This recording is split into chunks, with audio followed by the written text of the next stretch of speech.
धन्य धन्यता का अंग, धन्य पुरुषों, संतों और ईश्वर के भक्तों की प्रशंसा कि उस मनुष्य का जन्म बार बार धन्य है जिसने काल और माया की पहुंच से परे उस परम मोक्ष महासुख के पद को खोज लिया और उसे अपने अंतर्घट में प्रकट कर लिया। महाराज फिर से कहते हैं कि वे सभी नर नारी परम धन्य हैं जो ब्रह्मा, विष्णु, महादेव, देवी शक्ति, राजपाट, धन दौलत और कुटुंब परिवार के मोह को त्याग कर उन सब देवों के भी देव साक्षात सत्स्वरूप राम से अखंड लौ लिव लगाकर लौलीन रहते हैं। संसार में कहने को तो अनेक ज्ञानी और संत हैं, परंतु वे ज्ञानी और संत सचमुच धन्य हैं जिन्होंने सभी देवी देवताओं के आदि मूल सर्वोपरि सत्स्वरूप राम को पहचान लिया है। महाराज पुनः कहते हैं कि उन महापुरुषों का मनुष्य जन्म लेना धन्य है जो जीते जी उस राम नाम के सुमिरन के प्रताप से काल और माया के बंधनों से मुक्त होकर परम आनंदमयी मोक्ष रूपी निजधाम को प्राप्त हो गए हैं। इस संपूर्ण ब्रह्मांड मंड में वे नर नारी परम धन्य हैं जिन्होंने संसार के तमाम धर्मों, पंथों, शास्त्रों और ज्ञान ध्यान की पद्धतियों का गहरा मंथन करके अंततः उस परम सत्य रूपी सार राम नाम को खोज निकाला है जिसके द्वारा काल पर सहज ही विजय पाई जा सकती है। महाराज पुनः कहते हैं कि वे जीव धन्य हैं जो इस तत्व विचार सार शब्द को अपने हृदय में दृढ़ता से ग्रहण करते हैं और उसी के बल पर जन्म मरण के चक्र व काल के बंधन को काट देते हैं। इस संसार में वे नर नारी परम धन्य हैं जिनके अंतर्घट में वो सच्चा और सनातन ब्रह्मज्ञान प्रकट हो गया है। महाराज पुनः कहते हैं कि वे महापुरुष और जिज्ञासु जीव धन्य हैं जिन्होंने इस परम सत्य विज्ञान को खोजकर अपने मन के सारे भ्रमों को जड़ से नष्ट कर दिया है, जो इस बात को भली भांति समझ गए हैं कि त्रिगुणी माया के तीनों लोकों के सुख झूठे और कभी न तृप्त करने वाले हैं, जबकि केवल सत्स्वरूप राम का सुख ही सत्य और पूर्ण तृप्ति देने वाला है। और इस बोध के होते ही जिन्होंने माया के सारे प्रपंचों को त्याग कर उस परम पद को पाने की सच्ची विधि धारण कर ली है। आदि सतगुरु सुखराम जी महाराज कहते हैं कि इस संसार में वैसे तो अनेक नर नारी ज्ञानी और ध्यानी गुरु धारण करते हैं, परंतु वे जीव परम धन्य हैं जिन्होंने अपने शीश पर आवागमन के चक्र से सर्वथा मुक्त करा देने वाले साक्षात सतगुरु को धारण किया है। महाराज पुनः कहते हैं कि वे साधक और शिष्य धन्य हैं जिन्होंने उन सतगुरुदेव से परम भेद युक्ति प्राप्त करके तत्वकण अर्थात सदा एकरस आनंद देने वाले सत्स्वरूप परमात्मा को अपने अंतर्घट में ही खोजकर प्रकट कर लिया है। इस संसार में वे जीव परम धन्य हैं जिन्हें काल और जन्म मरण के दुखों से सदा के लिए मुक्त करा देने वाले पूर्ण समर्थ सतगुरु प्राप्त हुए हैं। महाराज पुनः कहते हैं कि ऐसे समर्थ गुरु की शरण में जाने से उन्होंने शिष्य की आत्मा के भीतर ही उस अविनाशी सत्स्वरूप ब्रह्म का साक्षात दीदार करा दिया है। जिन जिन भाग्यशाली नर नारियों ने सतगुरु का शरणा लेकर अपने घट के भीतर ही परमात्मा को प्रकट कर लिया है, वे सब बार बार धन्य हैं। ब्रह्मा, विष्णु, महादेव और देवी शक्ति जैसे सगुण देवता भी जिस सर्वोपरि निर्गुण रामजी की भक्ति करते हैं, उस अविनाशी परमात्मा को जिन जिन जीवों ने इसी मानव देह के भीतर पहचान कर प्रकट कर लिया है, वे सभी परम धन्य हैं। महाराज पुनः कहते हैं कि वे साधक और भी अधिक धन्य हैं जो समर्थ सद्गुरु का शरणा लेकर अपनी सुरति को दशम द्वार की ओर उलटते हैं और स्वर्ग वैकुंठ आदि लोकों की सीमाओं को पार करके उस अविनाशी गगन मंडल परम पद निजधाम में पहुंचकर सदा के लिए अपना वास बना लेते हैं। इस संसार में वे मनुष्य परम धन्य हैं जिनके हृदय में काल के बंधनों से मुक्त करा देने वाले संतों और सद्गुरु के प्रति अनन्य लाड, परम प्रेम, आदर और भाव उमड़ता है। महाराज पुनः कहते हैं कि वे साधक और भक्त धन्य हैं जो अपने मुख और रसना जीभ से अत्यंत गहरी लिव अखंड ध्यान और लगन लगाकर निरंतर राम नाम का सुमिरन करते रहते हैं। इस संसार में वे नर नारी परम धन्य हैं जिनके हृदय में दूसरों का दुख और कष्ट देखकर उन्हें उस संकट से मुक्त करने की सच्ची दया उमड़ती है। महाराज पुनः कहते हैं कि वे भक्त धन्य हैं जिन्हें परमात्मा ने सुख दुख की जैसी भी परिस्थिति में रखा है, वे उसी में पूर्ण संतोष धारण किए रहते हैं। महाराज आगे कहते हैं कि जो महापुरुष या दयालु जन किसी भी कारण से मन में घबराए, डरे या व्याकुल हुए जीवों को सांत्वना देकर उन्हें भयरहित करते हैं और उनके दिल को ढाढ़स धीरज बधाकर शांत करते हैं, वे सभी संसार में धन्य हैं, धन्य हैं। इस संसार में वे मनुष्य परम धन्य हैं जो सदा गुणग्राही होते हैं, अर्थात जो दूसरों को दुख देने वाले अपने अवगुणों को त्याग देते हैं और दूसरों को सुख देने वाले श्रेष्ठ गुणों को सहज ही धारण कर लेते हैं। महाराज पुनः कहते हैं कि वे नर नारी सचमुच धन्य हैं जो अपने जीवन में सदा सत्य का मार्ग अपनाते हैं और भारी दुख या विषम परिस्थितियों से विवश होने पर भी कभी भूलकर भी झूठ नहीं बोलते हैं। संसार में उन्हीं मनुष्यों को परम धन्य जानना चाहिए जिनके अंतर्घट में सदा परमात्मा हरि का भय और मर्यादा बनी रहती है।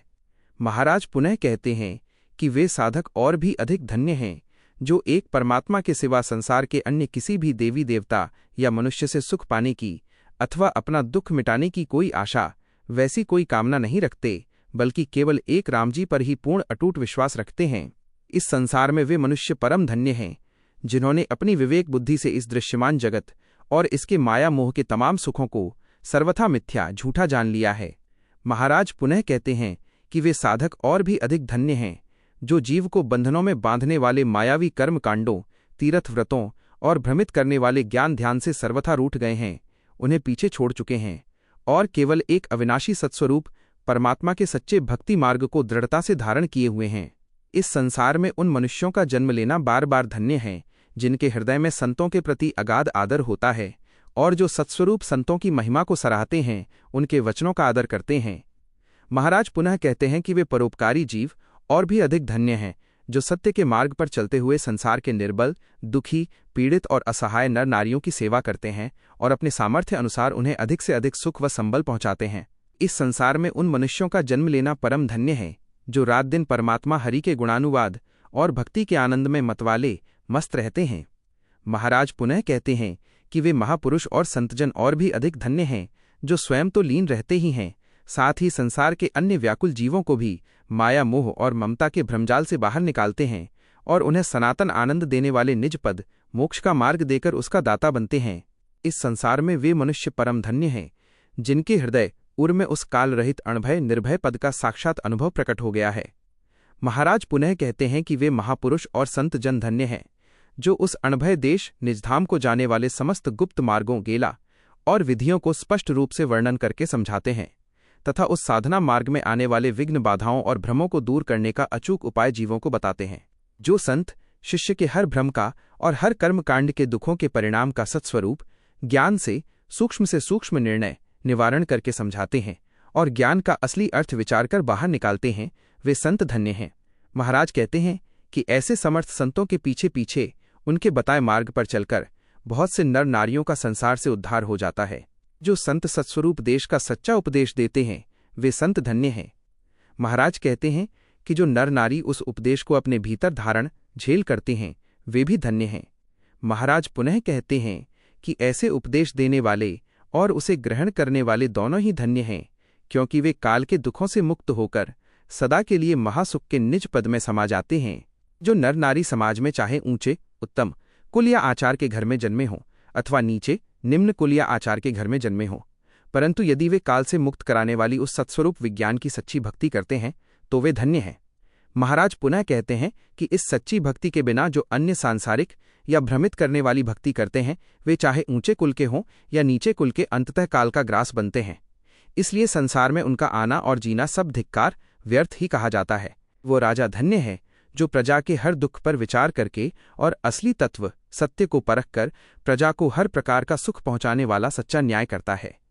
महाराज पुनः कहते हैं कि वो राजा और भी अधिक धन्य है, जो अपने राज्य के हर प्राणी मात्र के दुख को समझकर उसे सुख पहुंचाने के लिए अपने हृदय उर में दया रखता है। ऐसा दयावान राजा संसार में धन्य है। वह हाकम, न्यायाधीश या अधिकारी परम धन्य है, जो न्याय करने के लिए कभी किसी के आगे रिश्वत सूंक लेने के लिए हाथ नहीं फैलाता और दूध व पानी का पानी अलग करके सच्चा न्याय करता है।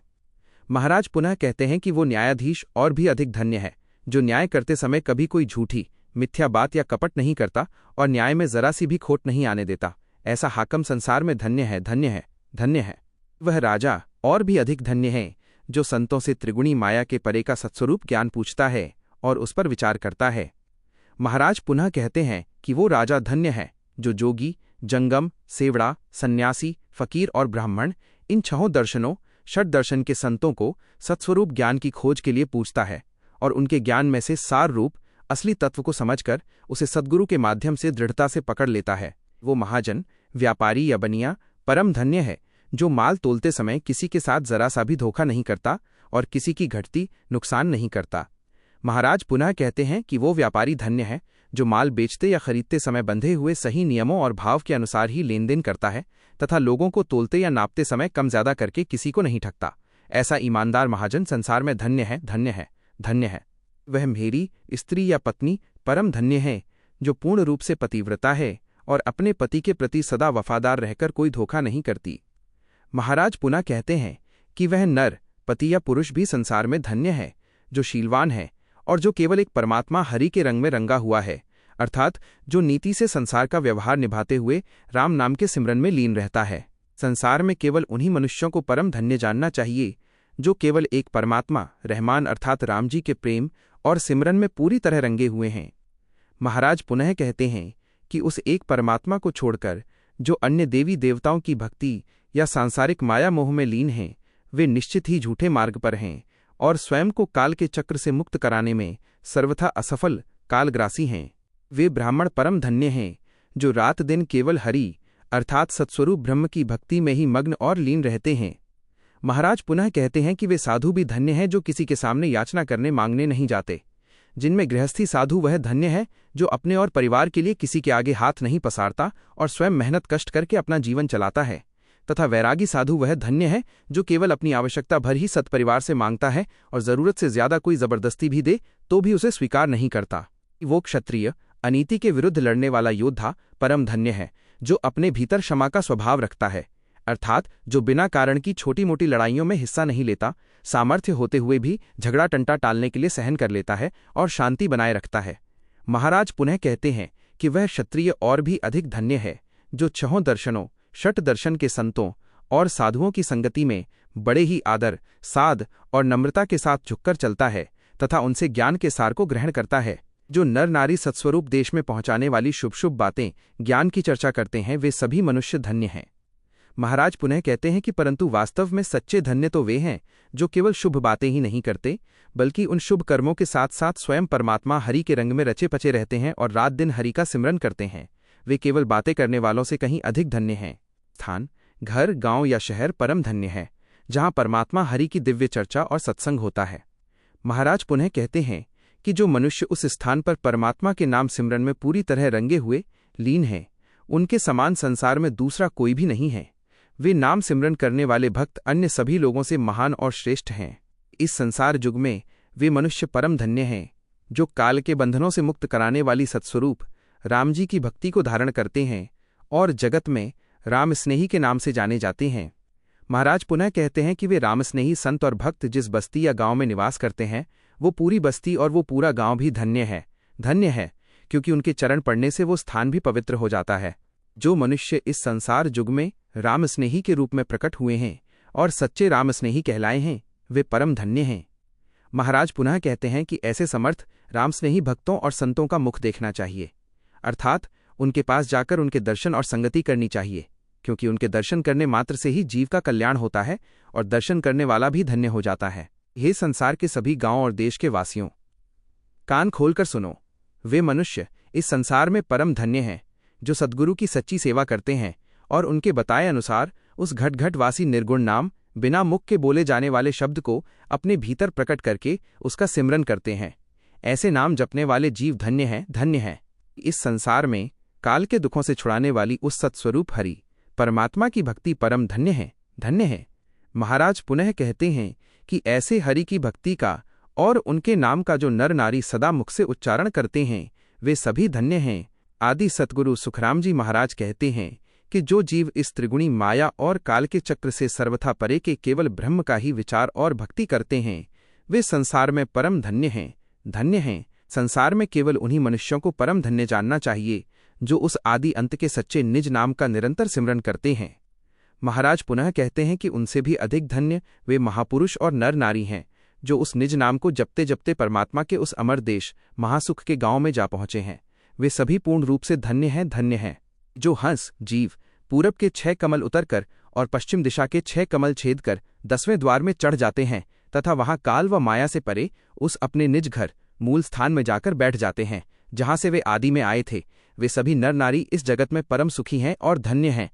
हैं। जो भी नर नारी त्रिवेणी, इड़ा, पिंगला, सुषुम्ना या गंगा, यमुना, सरस्वती के संगम के ऊपर जाकर 9 घरों को पार कर लेते हैं, अर्थात महामाया, प्रकृति, पार ब्रह्म आदि के लोकों को लांघ कर सत्स्वरूप के अमर देश में पहुंच जाते हैं, वे मनुष्य इस संसार युग में परम धन्य हैं। महाराज पुनः कहते हैं कि उन महापुरुषों के समान जगत में दूसरा कोई भी नर नारी नहीं है, वे सबसे श्रेष्ठ हैं। जगत के सभी नर नारियों, ज्ञानियों और ध्यानियों से कहते हैं कि मैं अपने सद्गुरु की कसम खाकर कहता हूं कि मैं सद्गुरु के प्रताप से घट के भीतर नैनों के बीच स्थित उस गंगा, यमुना और सुषुम्ना के त्रिवेणी संगम के घाट पर पहुंच गया हूं। महाराज कहते हैं कि ये बात मैं पूरी तरह प्रकट करके और डंके की चोट पर बजा बजाकर कह रहा हूं, इसे संसार के सभी जीव सुन लें।